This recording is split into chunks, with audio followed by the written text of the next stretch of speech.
In today's episode, let's talk about a question that someone asked me, why I don't use generative AI more in my stuff. If you look on LinkedIn, for example, or in my newsletter, or even on my YouTube channel here, you'll notice there's not too many AI generated images or sounds, no AI generated words.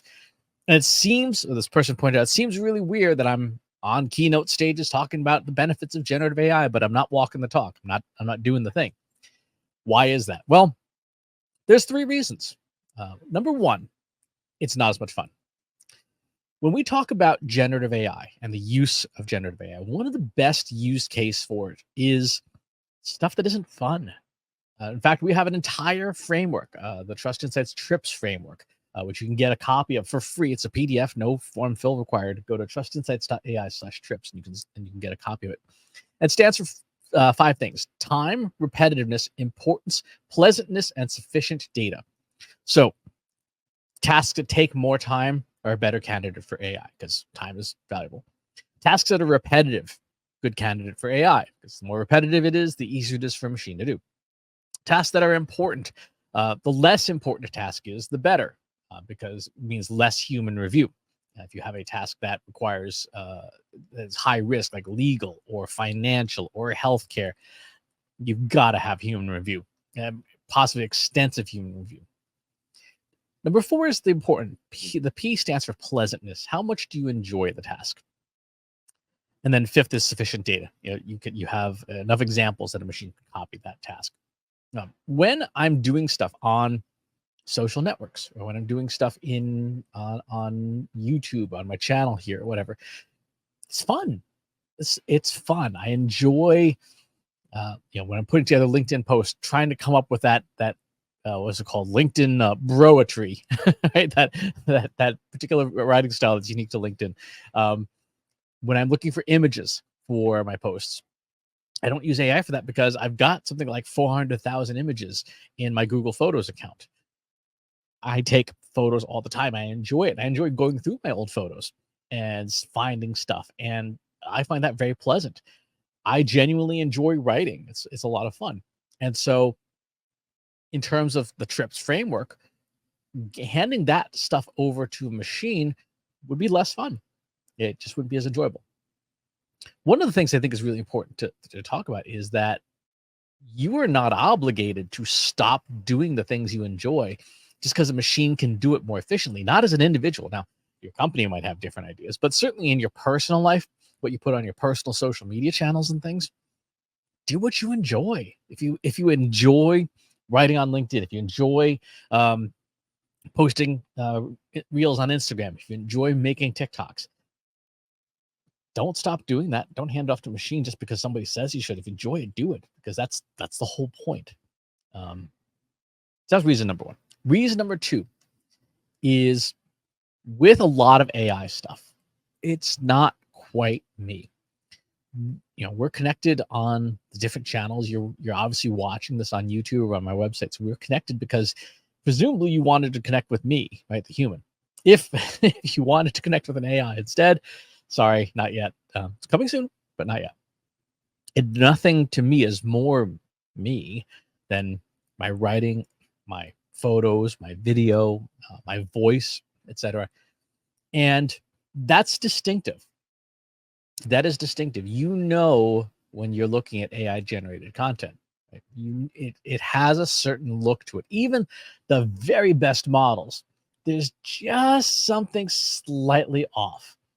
When you're hearing an AI generated voice, it's close, but it's not quite right yet. Now, will it get there? Yes, of course, because it's just prediction, and you improve predictions, you improve accuracy over time, but it's not quite there yet.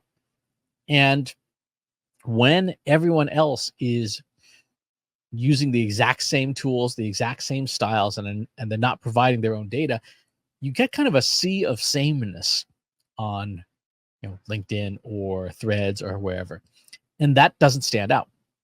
And if you're doing this stuff professionally for marketing purposes, not standing out is kind of bad, right? Standing out is all, marketing is all about differentiation. Attention is all about what's different. That's literally how our brains process. Our brains look at a scene and go, what's different here? What stands out? if you want to stand out, the best, easiest way to do that is through the use of something that's distinctive, that's you. Because machines can copy a lot of the aspects of you. They can't copy you exactly. And that sets you apart. Should you be using AI to create content for your blog or YouTube or social network, whatever? If you don't enjoy that stuff, sure.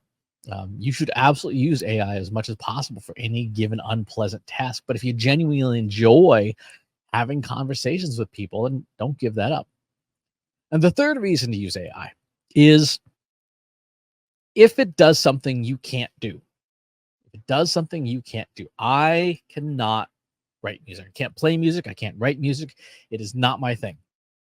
I am musically illiterate. I don't know what you would call that, but I have a very hard time even just doing things like discriminating tones. A friend of mine sent me this wizard for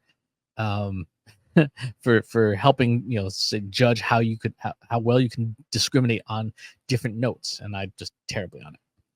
So when I have a tool like Suno, for example, or Udio, or any of these AI music generation tools, that to me is a great use case for me to be able to create something that's pretty okay.